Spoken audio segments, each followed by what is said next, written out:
Hey, beautiful soul. Let me ask you something. When was the last time you actually treated yourself like someone you love? Not tolerated, not kept alive on caffeine and pushing through burnout. I mean, truly, deeply, intentionally loved yourself. Because here's the truth. Healing doesn't start when someone else apologizes. It doesn't start when you finally get the closure you've been waiting for. It doesn't even start when life magically becomes easy. Healing begins the moment you decide, I am worthy of my own care, my own presence, my own love. If right now your inner voice is more of a drill sergeant than a best friend, if your days are spent taking care of everyone else while you run on empty, then stay with me. Because for the next few moments, we're going to walk together through the truth of self-love.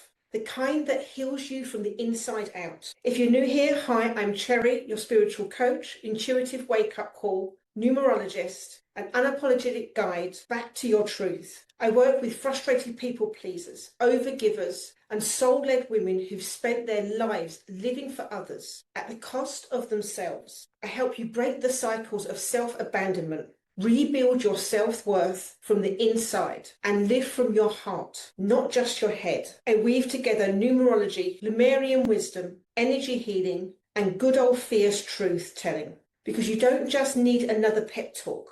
You need a mirror, a map, and a guide who's walked the road. And I have. I know the ache of burnout. I know what it's like to think love means sacrifice. I've been the woman who said yes when everything in me wanted to scream no. But I also know the freedom of standing in front of a mirror, looking into my own eyes and saying, I choose me every damn time. That's what this video is about. And by the end, you won't just understand self-love. You'll be living it differently. So why does healing have to start with you? Here's the thing that most people get wrong about healing. They think it's something that happens to you, that it's about waiting until other people finally treat you right, or until circumstances line up so you can finally feel safe. But here's the fierce truth. That's a trap.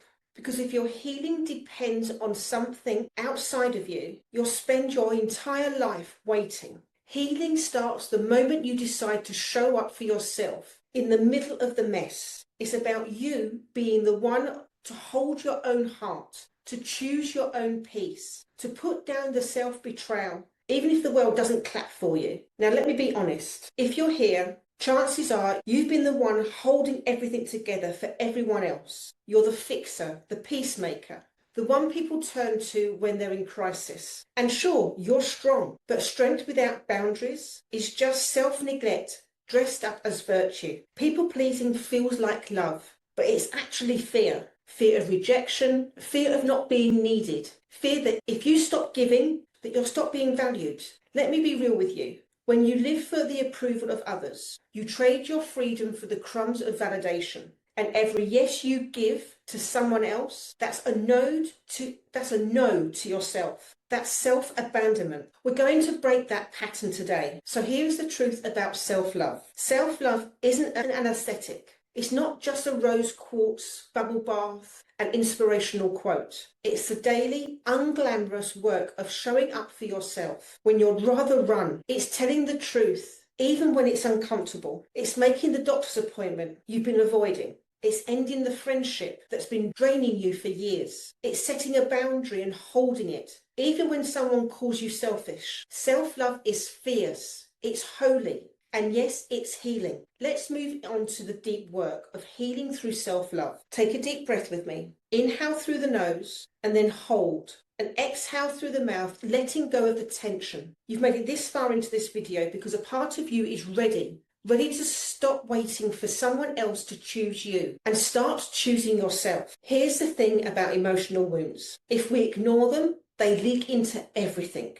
But if we live inside them, they become our identity. The work is to witness them without worshipping them. When you revisit old pain, you're not going back to live there. You're going back to rescue the parts of you still stuck there. That's inner child work. That's self-parenting. I want you to picture yourself walking into the scene of one of the most painful memories. You're not there as a wounded version of you. You're there as the present, wise, grounded version. You place your hand on your younger self, on your younger self's shoulders, and you say to them, "You are not alone. I'm here now. We're leaving together." This is what healing without getting lost looks like. Let me move on to identifying self-talk patterns. Your inner dialogue is the soundtrack of your life. And for most people pleasers, that soundtrack is a loop of criticism, fear, and not enough. So here's your next exercise. For 1 week, write down the first 5 thoughts you have when you wake up each morning. Don't filter, don't judge. At the end of the week, look at the patterns. How many of those thoughts are loving? How many are rooted in shame or fear? Because here's the truth. You cannot bully yourself into healing. You have to learn to speak to yourself with the same kindness you've been pouring into everyone else. So why do boundaries equal self-love in action? Let's talk about the boundaries. Not the flimsy, "I'll try to say no next time" kind. I mean solid, unapologetic, non-negotiable boundaries. Every time you hold a boundary, you're sending yourself the message, "I am worth protecting." And every time you let someone walk over your line, you're reinforcing the belief that your needs don't matter. Boundaries aren't walls to keep love out. They're gates that let the right kind of love in. And this is exactly why I created the Building Boundaries Challenge workbook. Because it's one thing to want boundaries and another thing to actually create and enforce them in real life without drowning in guilt. The link for this freebie is in the description box below. In Lemurian wisdom, self-love isn't seen as selfish. It's seen as a foundation for collective healing. The belief was simple. When you are in harmony with yourself, your frequency uplifts the entire community. This means that every time you choose to nurture yourself, instead of depleting yourself, you're contributing to the healing of the whole. Your self-love is service. Let me take you through a guided visualization to meet your healed future self. So close your eyes and picture yourself 3 years from now, having embodied self-love fully. What do you look like? How do you move through your day? How do people treat you? What boundaries are second nature? Spend a few minutes here in silence and really feel it. Now open your eyes and write down 3 actions you can take this week that your future self is already living. You've made it here, which means you're not just dabbling in the idea of self-love anymore. You're ready to embody it, because awareness is only the first step. Healing work is the bridge, embodiment. That's where your life changes. Growth isn't linear. Some days you'll feel like a walking goddess, boundaries on point, energy high, loving yourself with ease. Other days you'll slip back into old patterns. That's not failure. That's the spiral. Every time you revisit an old pattern, you meet it from a higher level of awareness. Instead of spiraling down, you're spiraling up. So when you have a day where you people please, overcommit, or fall back into self-criticism, don't waste energy shaming yourself. Pause, reflect, course correct. That's self-loving action. So here are some daily rituals for healing and nurturing yourself.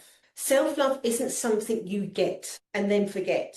It's maintaining through daily rituals that nourish your mind, body, and spirit. So here are some examples. In the morning, check in. Before your phone, ask, what do I need today? Movement for joy, dance, stretch, walk, not to change your body, but to celebrate it. Energy clearing, smudge, breathwork or sound healing to keep your aura clean. Self-celebration. End the day naming 3 things you're proud of yourself for. These aren't chores. They're love notes to your future self. So how do you hold a boundary without feeling guilty? Here's the boundary guilt truth bomb. The people who benefit from you having boundaries will be the loudest when you set them. The discomfort you feel when you first say no isn't guilt. It's grief for an old identity dying. Boundaries are not rejection. They're direction. You're not pushing people out. You're guiding them to meet you where you're respected and valued. So how do you integrate self-love into relationships? If you've spent your life overgiving, self-love will feel strange in relationships at first. But here's the shift. When you stop needing others to validate you, you show up as your authentic self. Your relationships deepen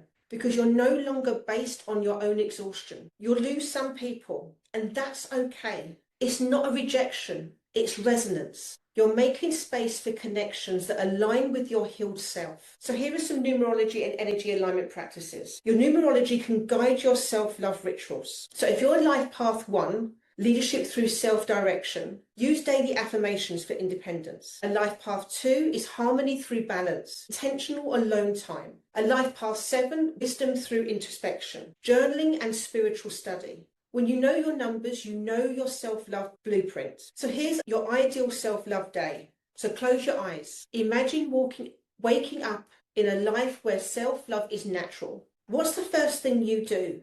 How do you move through your day? Who do you spend your time with? And who do you end up at night? And how do you end the night? Write it all down. Now, choose one. Choose one thing from that vision that you can implement today, implement tomorrow. So why is the Boundary Challenge Workbook your next step? Here's the thing, self-love without boundaries will drain away. Boundaries are how you protect the love that you've built for yourself. And that's exactly why I created the Building Boundary Challenge Workbook, to guide you through setting and holding the boundaries without guilt, without the overthinking, and without feeling like the bad guy. It's packed with prompts, exercises, and scripts that you know exactly what to say, when to say it, and how to stay firm. This isn't about shutting people out. It's about letting the right energy in. Like I said before, the link is in the description below. So grab it today and let's make your boundaries as strong as your heart. I want you to close your eyes again for a moment. Take a deep breath in. And as you exhale, let go of the version of you who believes love meant self-sacrifice. Feel your energy returning to you. Feel your heart space filling with warmth, with truth, with power. And repeat after me. I am worthy of my own love. I am safe to take up space. I choose me every time. When you open your eyes, know this. You are no longer the same as you were when you pressed play on this video. And don't forget to subscribe. I would love for you to hit that notification bell. Share this with somebody else who you think it might benefit. And leave a comment in the comment section. What was their aha moment for you? Or if you come back in a couple of weeks' time, what's changed since you last watched this video? You've remembered something sacred. You are the miracle you've been waiting for. Until next time, with fierce love and starlight truth.